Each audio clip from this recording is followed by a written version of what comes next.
Welcome everyone to our new adventure series that delves into the world of mountains and the thrilling sport of mountain climbing. As an enthusiastic climber and hiker myself, I'm excited to launch this series that explores the myriad of mysterious events that have unfolded on these majestic peaks. By broadening our scope beyond just true crime, we can open the door to a wealth of incredible stories that, while they may not always end in tragedy, some are sure to leave you with that gut-wrenching curiosity sensation. This approach not only provides us with a more extensive collection of stories to share, but also keeps you guessing about the outcomes, heightening the element of suspense. I hope you find today's duo of stories both intriguing and enjoyable, and as always, please exercise caution while viewing. The Canadian Rockies, a segment of the North American Rocky Mountains located in Canada, stretch from the border of Montana and British Columbia to just shy of the Yukon Territory. Spanning roughly 930 miles in length and about 125 miles in width, they cover an expansive area of 124,000 square miles. Although the Canadian Rockies may not reach the heights of their American Rockies, the Canadian Rockies boast a significant amount of permanent ice and snow due to their northern location. The relentless action of glaciers has sculpted the Canadian Rockies into a rugged landscape with sharp, jagged features, in stark contrast to the smoother contours of the American Rockies.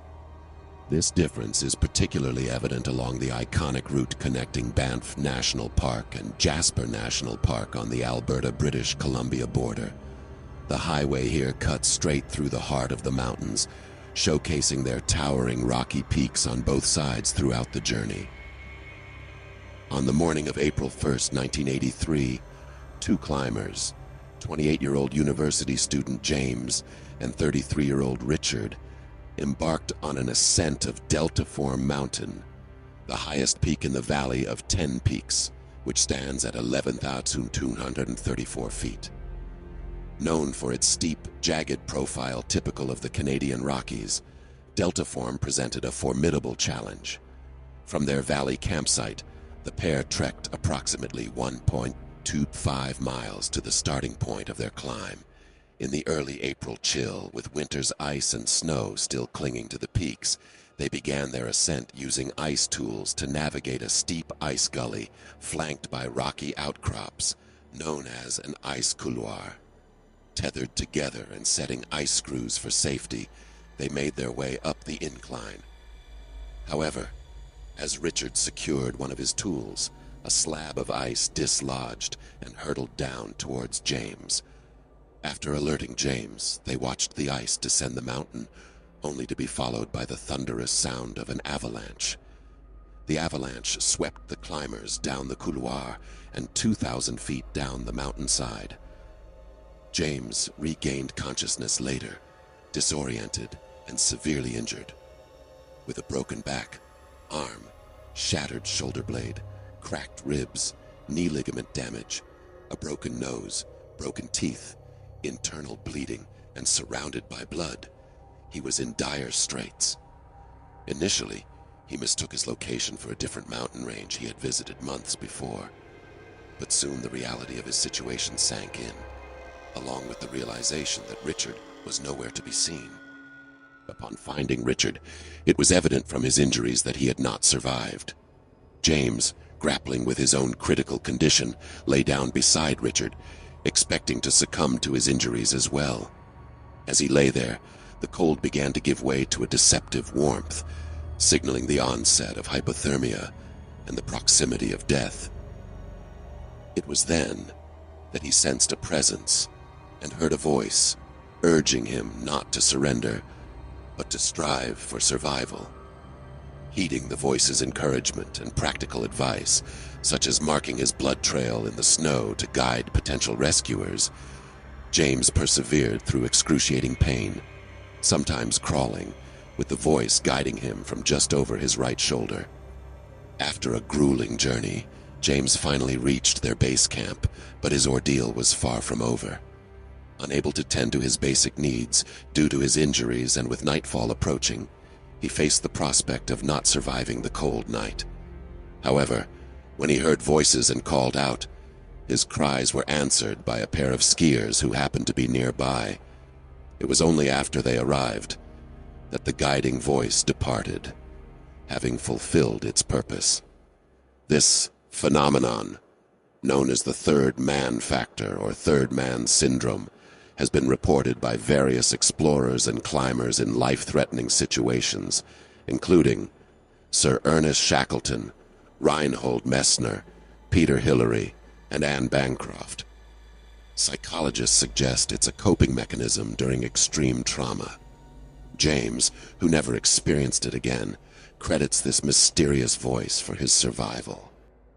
Our next story takes us to the Great Smoky Mountains, a majestic sub-range of the Appalachian Mountains straddle the border between Tennessee and North Carolina in the United States. The range boasts Clingman's Dome as its highest peak, reaching an impressive 6,743 feet. Remarkably, the range is home to 16 mountains that tower over 5,000 feet, each offering breathtaking views and unique ecological habitats.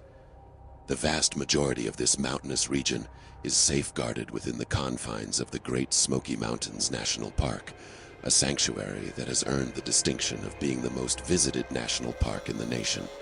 The park is a haven for nature enthusiasts and hikers alike, with the renowned Appalachian Trail passing right through its core, inviting adventurers to traverse its scenic path. On the memorable day of June 13, 1969, the Martin family set out for a camping trip in the park's picturesque Cades Cove. William Martin, accompanied by his father and sons, embarked on a hike from the parking area to their designated campsite, where they would spend the night enveloped by the serene wilderness. Despite his tender age of 6, Dennis Martin kept stride with the rest of his family, his youthful energy undiminished by the journey. As dawn broke on the second day, the Martins broke camp and ventured toward their next overnight location. Once their new camp was established, Dennis and his brother engaged in playful games, with children from another family camping nearby. They devised a plan to surprise the adults by hiding behind trees and bushes, with William keeping a watchful eye on the group, particularly on Dennis, whose red shirt stood out against the verdant backdrop. In an unexpected twist, when the children emerged to execute their surprise, Dennis was conspicuously absent. William's attention had momentarily shifted, and in that brief span, his son had seemingly vanished into thin air. A frantic search ensued, with William and the other adults combing the surrounding area and extending their efforts up to 2 miles from the campsite. Despite their desperate calls and thorough search, Dennis remained missing. Realizing the gravity of the situation, the Martins alerted the park rangers, prompting the initiation of a large-scale search operation. The rugged landscape, characterized by its steep slopes and deep ravines, presented formidable obstacles, further complicated by a sudden deluge that unleashed 3 inches of rain, erasing trails and causing streams to overflow their banks. The search rapidly escalated, with the National Guard and Special Forces joining the efforts.